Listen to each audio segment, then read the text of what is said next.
Hello everyone, and welcome to the Beginner's Guide to Genshin Impact. My name is Azuark, and today we're going to discuss combat mechanics and whether or not they'd compel you to try the game. The heart of Genshin Impact is the 7 elements. So, fire, air, earth, and water, plus electric, ice, and dendro, which is basically plant life, or maybe just life in general. I don't know. They're all referred to by Greek prefixes, so pyro, geo, etc. Dendro is Greek for tree, but they kind of use it as a catch-all. Anyway, these 7 elements form the backbone of the game's design and its world building, but the principal place we see its importance is in combat. If you strike an enemy with a cryo attack, it will receive a debuff called Cold, which does little on its own. The purpose of putting cryo on an enemy is to set up a reaction. If you were to then hit the enemy with Hydro, they would freeze. If you were to hit them with Pyro instead, it would produce a reaction called Melt, which deals a lot of bonus damage.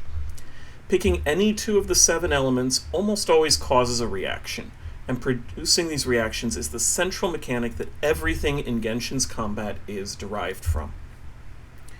Each character on your team controls a single element. This means they can't produce a reaction by themselves.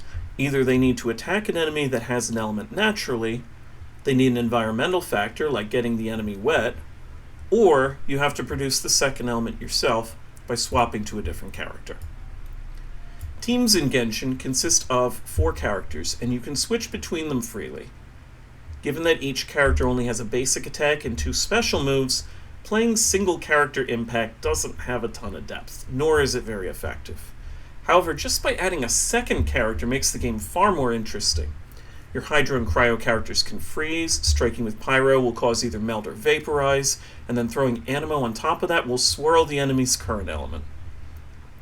Most teams in Genshin focus on one character being the primary anchor of the team, and will switch in the other 3 briefly to use their skills, before going back to the carry. There's nothing to say it has to be this way, of course, but as players become more familiar with the game, this is the pattern that usually evolves. With 4 team slots, 1 carry, 1 defensive option, and 2 characters that either contribute damage from off-field or enhance the team on the whole, is a very common arrangement. Or people just bring their 4 favorites. You do you. I should note that it's also very common to double up on a given element. There are a variety of reasons to do this, but one is that you gain a bonus based on the element. Another is that it makes it easier for those characters to generate energy, which we'll talk about in just a second. Actions in Genshin are boiled down to 4 buttons: Basic Attack, Jump, Elemental Skill, and Elemental Burst. Both the skill and burst are on cooldowns to limit their use, but the burst also requires energy. In another game we might call it the ultimate. Energy is gained either through using the skill, defeating enemies, or sometimes other bonuses. On mobile, these 4 buttons are all on screen.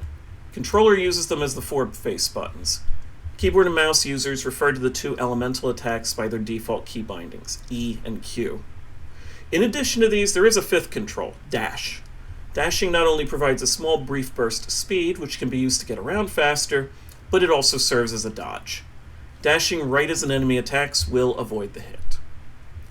While there's some element of skill attached to the combat, it's also not Dark Souls. A much stronger emphasis is placed on team building and being prepared. A group of 4 characters that work together makes the game vastly easier compared to a pile of random characters thrown together into your lineup. But even the best teams are only as good as you've developed them to be. Being a mobile free-to-play game, there are a lot of different leveling systems in play. A character's powers derive primarily from 4 sources: their level, their weapon and its level, their equipment and those levels, and then the individual abilities can also be leveled. Doing any of these things takes resources that are acquired by spending resin, the game's energy system. Resin limits the number of these resources you can farm per day, which is the central mechanic designed to keep players coming back day after day. It should be noted that only character progression systems are tied to resin, and every other activity in the game can be performed for as long as you're able.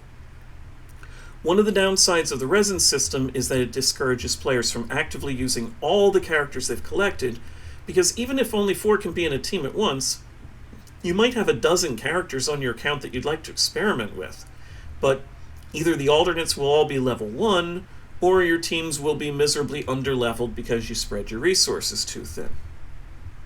Of course, once your account has been around for a while, you'll be able to develop as many of these characters as you want, and the game does genuinely want you to have backup characters.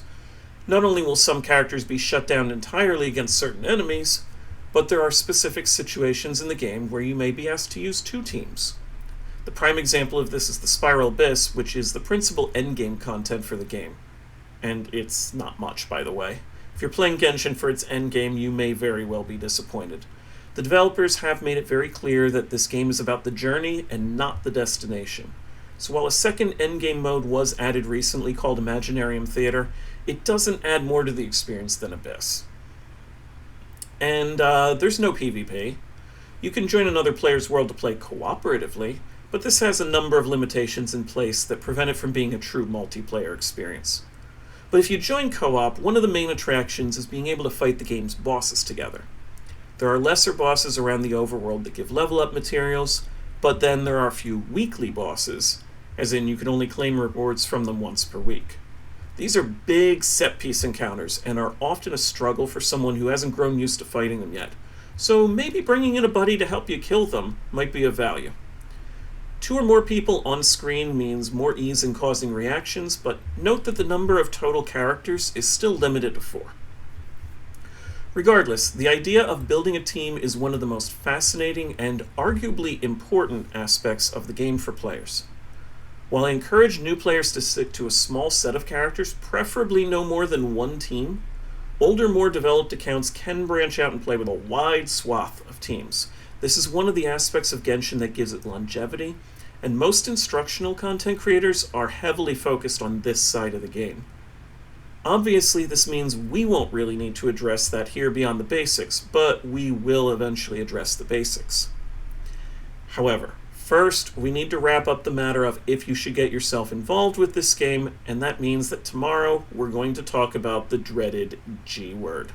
So if the idea of playing a gacha game is so abhorrent that you would never ever consider playing one, or if you form addictions easily, that one will be for you. So thank you for watching, and I hope to see you in the next one.